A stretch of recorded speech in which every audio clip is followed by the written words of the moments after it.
biharmasti.in।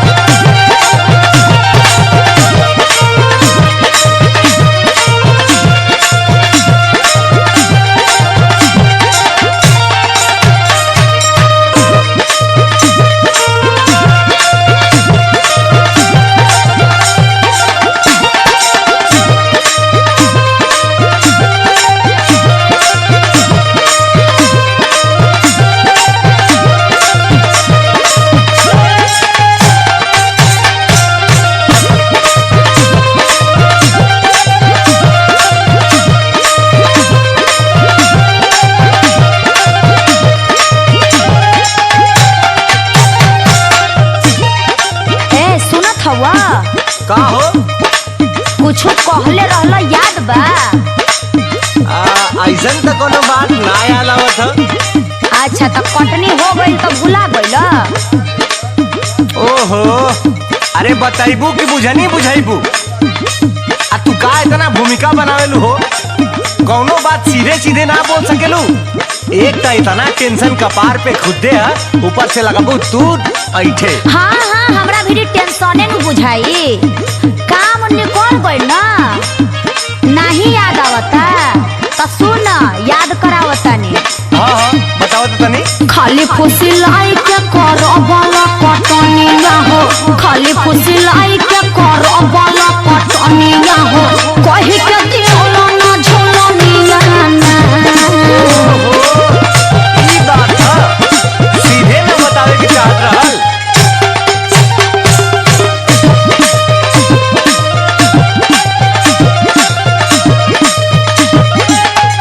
याद आइलो?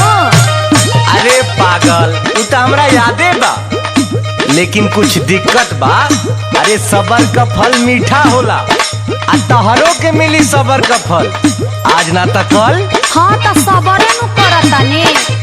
धनवा के भाव तनी बढ़े दे तू धनिया हो, धनवा के भाव तनी बढ़े दे तू धनिया हो, तोह के बढ़ाई दे दुनिया ना। के भाव तनी बढ़े दे तू धनिया हो, के भाव तनी बढ़े दे तू धनिया हो, तोह के बढ़ाई दे दुनिया ना। के भाव तनी बढ़े दे तू धनिया हो, तोह के बढ़ाई दे दुनिया ना।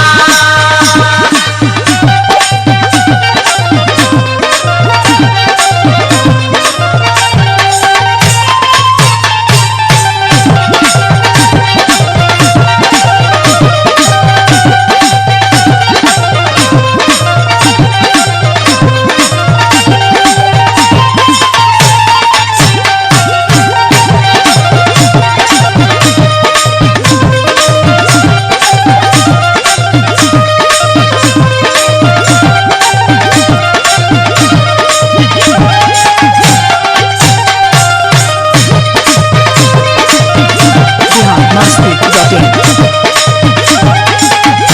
हाँ तो सुन, तू ना बहुत झूठ बोलेला, कहेला बहुत कुछ अब करेला कुछ ना।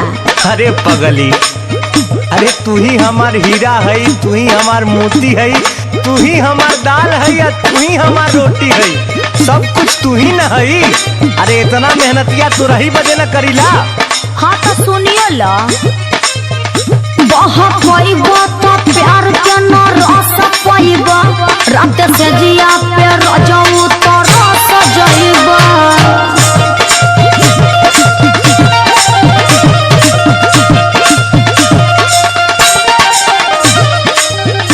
बहुत पैबा तो प्यार के न रस पैबा, रात से जिया पे रजऊ तो रस जइबा।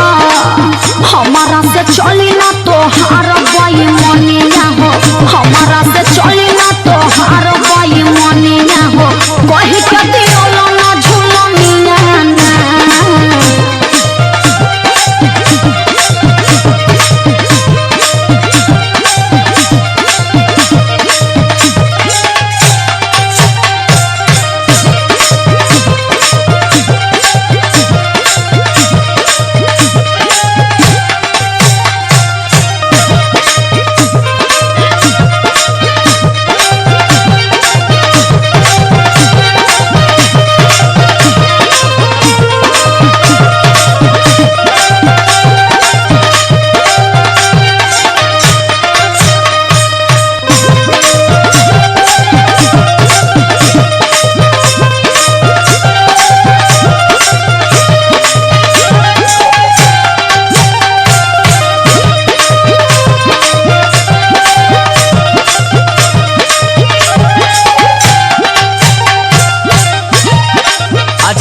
बताओ, तो झुलनिए से पेट भरी?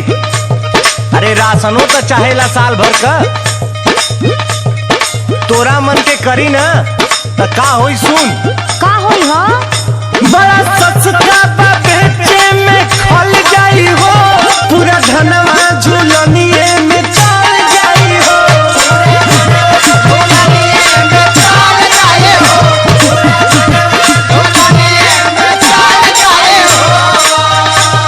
सुन, टेंशन मत ले, मर्द के जबान कह देली तो हो के रही।